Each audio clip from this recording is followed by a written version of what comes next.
What's up, Met fans? Welcome back. Talkin Mets and Rob. How's everybody doing? Before I get started talking about the Mets' top choice for president of baseball operations and why I think the smoking gun in all of this is Sandy Alderson, don't forget, guys, if you enjoyed this video, hit on that like button. If you enjoy all my content, want to see more, want to get notified when I post my videos and when I go live, hit on that subscribe button, everybody, and let me know what you think about my opinion about why I think the smoking gun is Sandy Alderson and why I think this individual will be the next president of baseball operations for the New York Mets. Let me know what you guys think in the comments. Do you think one of these guys are going to be the president of baseball operations or somebody else? Who is your favorite in your opinion? Let me know in the comments, guys. Alright, guys. So, according to John Heyman on Twitter, the Mets are aiming very high for their open baseball president job of baseball operations. So their short list is very short. Billy Beane, Theo, Epstein, David Stearns, and maybe one or two others. Those one or two others I think is just probably for regular speculation, or it's just optics at this point. But these are the three guys that we all think are going to be the next president of baseball operations, and possibly also the GM with an assistant on the side. So who are those candidates? It's Billy Beane, Theo Epstein, and David Stern. Now, when we talk about each one of these guys, and I really do think the huge problem that we are all going to face in the offseason is the head of this baseball team. And that is Sandy Alderson as president of the New York Mets.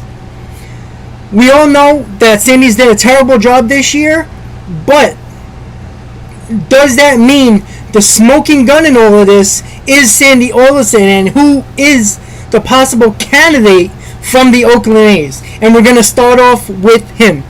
Billy Beane of the Oakland A's. We know he's famous for Moneyball. He basically was mentored by Sandy Alderson. Billy Beane was under Sandy Alderson for a very long time, learned everything he needed to know about so-called Moneyball, and Billy Beane is what he is today. He is a guy who can do things with a small payroll, get players, draft players with a limited amount of resources. That sounds great, right? Perfect. But my biggest concern, and what I've seen from years past with the Oakland A's, is not something that gets me excited, guys. Because with Billy Beane, when did you see Oakland ever go after the big name guy to help out in a playoff in a playoff run during the trade deadline? They actually did it this year with Marte, but other than that, they really have not done much. And it's not like they went to go sign players for a $100 million deal. They have to develop, and that's fine.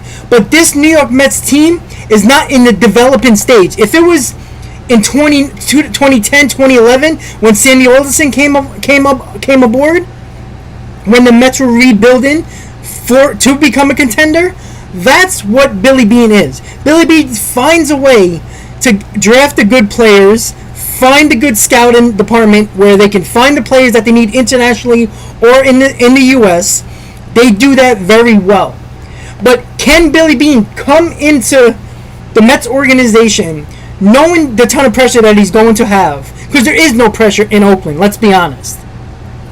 Coming with this smoking gun of New York, where the pressure is on him 24/7, when the big deals have to get done, when you got to sign a big time guy, when you have to trade for a big time player. Can Billy Beane do that? I don't think so. And the reason why I don't think so, as much as people love the whole Moneyball thing and love Billy Beane and what he's done with the Oakland A's, what have the Oakland A's won? Absolutely nothing. I don't want to hear about making the playoffs every year. I don't want to hear about, they win 88 to 90 something games every year. That's wonderful. Yet they always get kicked out in the first round of the playoffs. So what does that tell you? It tells you that they are not good enough to win. They might make it exciting during the season. But do Mets fans, do you guys want just excitement during the season and one playoff round and then we're out? I don't want that. I want sustained success where I know a team can be a World Series contender, a World Series favorite. I don't want, oh, well, look what Billy Beane has done with this team. Wonderful. Oakland A's have won nothing. They somehow win 88 to 90 games every year. Sometimes they win the division, but most of the times they become the wild card team. It's just that simple. But look at it this way, guys. The Oakland A's, where are they this year, right? They're good, but does anybody expect them to be a contender for the World Series? No. Billy Beane, with the limited resources, has done a good job. What my concern is that Sandy Alderson will be directly into his ear. You gotta remember, why wouldn't Billy Beane listen to what Sandy Alderson says? He mentored him. That's a big deal. He's not going to second guess Sandy Alderson. He's not going to say, Sandy, I don't like that. What Sandy says will go with Billy Beane, and that's the biggest concern I have. And when I heard that Billy Beane can be an option, along with Bob Melvin as the manager, now Bob Melvin is fine, but when it comes to Billy Beane itself, I do not want Billy Beane as the president of baseball ops and basically the GM of this team, because each one of these guys are going to want full control over player acquisitions, player everything, basically. That's what they want. Billy Beane will have his ear directly on the mouth of Sandy Alderson, and that's what scares me the most. Billy Beane is the third option out of these three guys, in my opinion. So I think Billy Beane is absolutely better be out, because if he's not, that's going to be a major sign that Sandy Alderson is still running things in this organization. And that's a problem. If you guys don't agree with me, or you think it's a good idea, let me know in the comments. But I do not believe Billy Beane's a good choice for president of baseball ops. The next two guys are very intriguing. And I'm gonna start with the second guy, David Stearns of the Milwaukee Brewers. Now, David Stearns is a very interesting candidate. And if the Mets go that route and try to get David Stearns away from the Milwaukee Brewers, I am on board with that. Number one, David Stearns is the guy in Milwaukee. He does run things, player acquisition-wise. He does make those moves. He is the guy that makes the decisions and sticks to it. He has nobody in his ear. Yeah, he'll have the owner every now and then. But let's be honest. You can consider Milwaukee being a small market team. But at the end of the day, guys, Milwaukee has spent money. Lorenzo Cain, Yelich, so on and so forth. They continue. They made the trade for Eduardo Escobar, which is a solid move for them. They've done a lot of things where money wasn't so much of an issue. They made trades, they made signings that they had to do to win. That's a big deal. And that's why I like David Stearns. He made the Yelich trade. You know, he got the Eduardo Escobar trade. A lot of moving parts he did. The Lorenzo Cain move went a couple of years ago when the Mets were trying to get Cain as well as their center fielder. Stearns was the guy who did all this. He built a team. Now, you consider a middle market team, you know, if you consider Oakland A's more of a low budget type of team, a small market team, then Milwaukee's in the middle. Because they have spent money and they made solid trades. And it wasn't about money with these guys. And their payroll is not very high, but it's higher than Oakland's. And I think David Stearns will be excellent. I don't think, he's from New York. He's a local guy. He's not going to be afraid of the spotlight. He understands the pressure that comes of being anything in the front office, manager, front office, doesn't matter. He knows the pressure. He understands it. I think he completely understands what it will take to get things done. And I don't think he's going to be like Sandy Alderson, who's going to have Sandy Alderson in his ear 24/7. David Stearns wants to be the guy. He is going to take control of this organization. Anything that has to do with player acquisition, he will be the guy to make those decisions. Wrong or right, he will be the one making the decisions, not Sandy Alderson. David Stearns is a very interesting piece, and I truly think that David Stearns is the number 2 option on this list. I don't mind if it's him, but I do not want Billy Beane. David Stearns is an excellent choice. I think he knows what he's doing. He's smart. He has a middle of the road type of payroll. They use the money wisely. They made good decisions. He made a very good managing choice for the Brewers. It works out perfectly. They're a very solid team. They're going to win the Central. And you can say the Central hasn't been good this year. Absolutely. But the Brewers are always there. And they do make a little bit of noise in the playoffs as well. They haven't been great, but they also, I think, used the money that they had and the resources they had to make the team one of the best teams in baseball, for that matter, especially in the NL. I mean, they would be one of the best teams in baseball if it wasn't for the Giants and the Dodgers. And the Brewers are a good team. They're a solid team. You see how David Stearns drafts too. You see the pitch rotation that they have, leading with Woodruff. That team is a solid team, and I would not be surprised, guys, if the New York Mets organization has David Stearns as their guy for player ops. That's just my opinion. I really think David Stearns is an excellent choice. So David Stearns, number 2 on my list. Now, the one everybody talks about, the number 1 guy on everybody's list, is none other than Theo Epstein. We all know what he has done. He made it happen with the curse of the Billy Goat with the Chicago Cubs in 2016, got them to a World Series, made the deals that were necessary, no matter the cost of prospects, to win a World Series for the Chicago Cubs fan base. He did that. People keep on talking about, and a lot of Met fans keep on talking about, oh, you can't give away the farm system. You can't give away the farm system. When you know you have a team that can be a contender for the World Series and is legitimately that good and can win a World Series, you do whatever it takes to get the necessary pieces in here during a season, no matter the cost. Yes, you don't want to give top prospects away and everything like that, but what did the Cubs need in 2016 to bring them over the hump? When they had Gleyber Torres as their number 1 prospect in their system, the shortstop, what did they do? They know they needed a closer. Who was available? Aroldis Chapman. Now, obviously they tried to negotiate away from Gleyber Torres, but the Yankees and Cashman were smart to get the number 1 prospect. He was in a spot where he had to make a deal. The Cubs needed a closer. That was the last piece of the puzzle for them to get where they needed to go. And Theo Epstein knew that.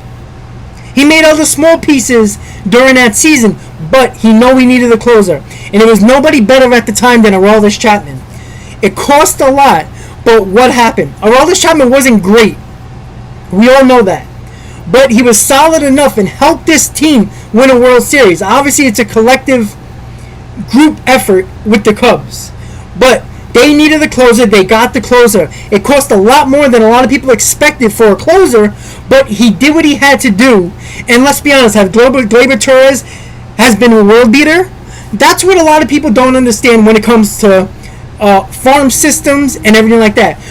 How rare is it when a number 1 or number 2 prospect in the system, i.e. the METS system, usually, look, perfect example, Rosario, right? Number 1 prospect in our system, everybody thought he was going to be great offensively, great defensively. He was never great defensively. His bat wasn't great. And he was basically a middle-of-the-road shortstop with decent offense. You can never judge a player by their minor league stats. Alvarez looks like he's going to be a good catcher, a really good player. But we don't know. Mauricio, the same thing. But you know who's having the best season of all? Mark Vientos. Yes, he's in the top 10 in the Mets system, but have you really heard people talking about him? Any trade that you have heard over the offseason or the trade deadline, have you heard about Mark Vientos being in any trades?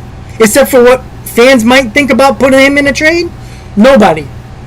So with Theo Epstein, what I love about Theo Epstein, when he knows his team has what it takes to be a contender for the World Series, he does what he has to do to make the team whole.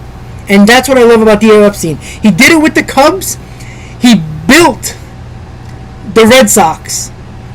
When he became the Red Sox GM, the Red Sox vice president, he developed it. He actually took a part of a bad team.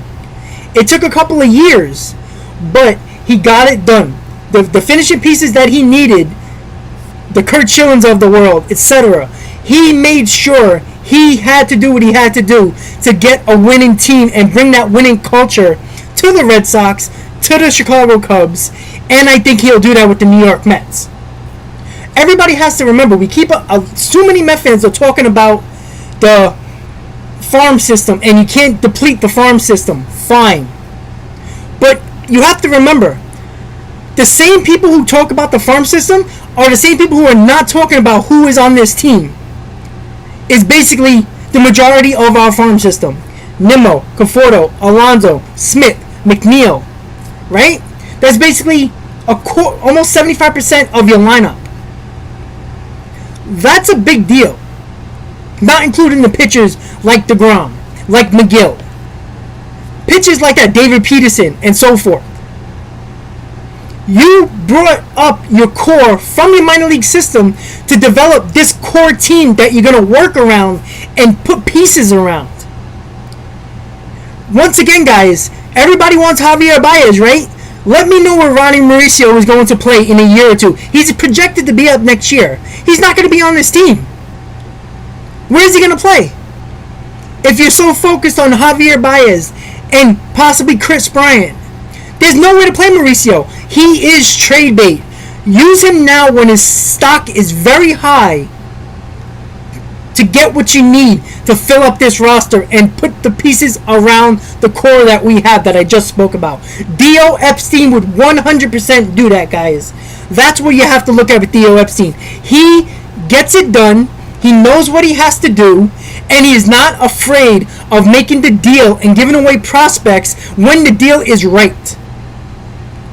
He needed Aroldis Chapman. The Cubs needed a closer.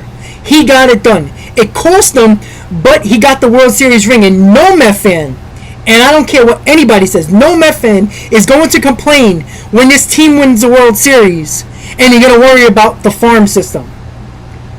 It's just that simple, guys. Theo Epstein is the #1 guy for this job. If you think otherwise, you do not want to win.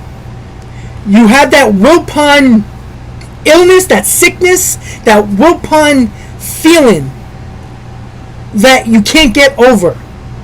It's a new era of this Mets organization. Theo Epstein is the perfect guy. The Red Sox figured that out. The Cubs knew what they had to do. They got Theo Epstein because he knows what he's doing.